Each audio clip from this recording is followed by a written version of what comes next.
আমরা বারংবার প্রশাসনদেরকে বলার পরেও প্রশাসন শোনেনি, আমাদের ছেলেদেরকে অ্যারেস্ট করে।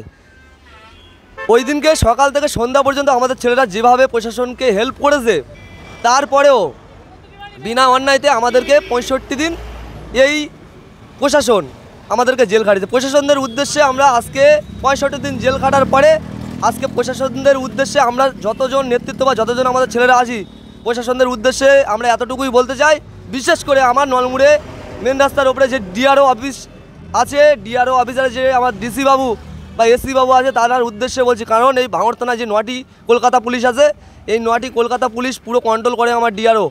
সেই ডিআরওকে উদ্দেশ্য করে আমি বলতে চাই যে আমরা যে আপনাদেরকে যে হেল্পটুকু করেছি সকাল থেকে সন্ধ্যা পর্যন্ত, তার কি গিফট হিসেবে আমাদের কি 65 দিন জেল খাটানো হয়েছে? উত্তরটা আমি আপনার কাছে ছুড়ে দিলাম। এবং সাথে সাথে আমার নামে যে 6টি কেস এবং 4টি পিসি যে আমাদের সবাইকে হলো, তা এটা কি আমার প্রশাসনের তরফ থেকে কি আমাদেরকে গিফট দেওয়া হয়েছে? তারপরেও আমরা বলবো, যদি কোনো রকম প্রশাসনের দিক থেকে আমাদের ছেলেদের কোনো রকম অবসান হয়ে থাকে, আমাদেরকে প্রশাসন বলবে, তারপরেও আমরা প্রশাসনকে হেল্প করব। এতটুকু বলতে চাই আমরা।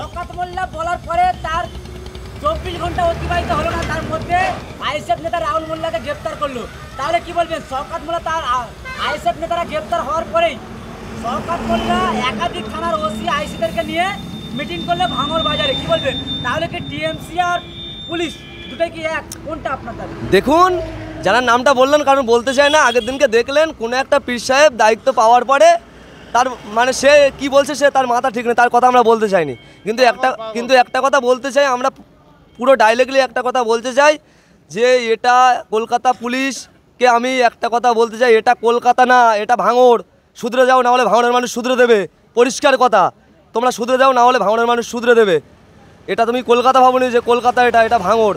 আর একটা কথা বলে রাখি, যেসব বাবুদের কথা বলছো, যে বাবু ফের দায়িত্ব পেলো, দেখো আগামী দিন এই ভাঙড়ের বুকে আরও কী কী হতে চলেছে দেখতে পাবে। এইসব বাবুদের আর খুঁজে পাবে না। কারণ আমরা দেখেছি আমাদের বাসন্তীতে বা যে আমাদের শাহজাহান ছিল, শাহজাহান মোস্তান, অনেক হিস্ট্রি দেখেছি। আজকে বাবু কোথায় বসে আছে, এ বাবুরও খুব শিগগিরই ওখানে গিয়ে বসবে।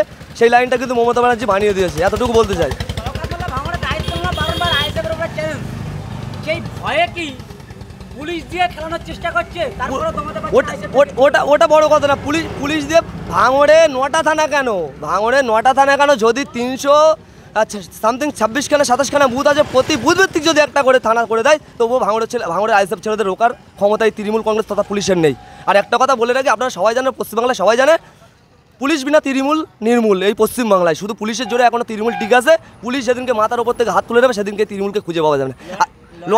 লড়াই অবশ্যই জারি থাকবে। আর একটা কথা বলে রাখি আপনাদেরকে, যে 2026 সাল যে বিধানসভা ভোট আসছে, আমরা যে 21 সালে যে সামথিং 26,723 ভোটে জিতেছিলাম, সেটা দেখতে পাবে কত গুণ বাড়ে। 65 দিন পর জেল খেটে বাড়িতে ফিরে কি বলবেন?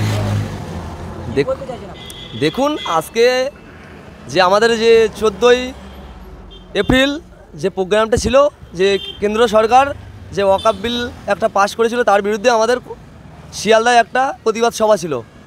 সেই সভাকে যাওয়াকে উদ্দেশ্য করে আমাদের সোনপুরে একটা দুর্ঘটনা ঘটে। সেই দুর্ঘটনা ঘটার পরে আমাদের প্রায় 42-43টা ছেলে জেল খাটে। আমরা আজকে বলতে চাই এতটুকুই, যে সেই দিনকে যদি আপনারা সকাল থেকে সন্ধ্যা পর্যন্ত যদি ভিডিও ফুটেজগুলো দেখেন, যে কিভাবে আমাদের আইএসএফের ছেলেরা বা আইএসএফের যত লিডারশিপ যারা দেয়, কিভাবে প্রশাসনদেরকে হেল্প করেছে সেদিনকের ব্যাপারটা। তারপরেও আমরা প্রশাসনকে বারংবার জানাই যে কিছু বাসন্তী, কিছু মানুষের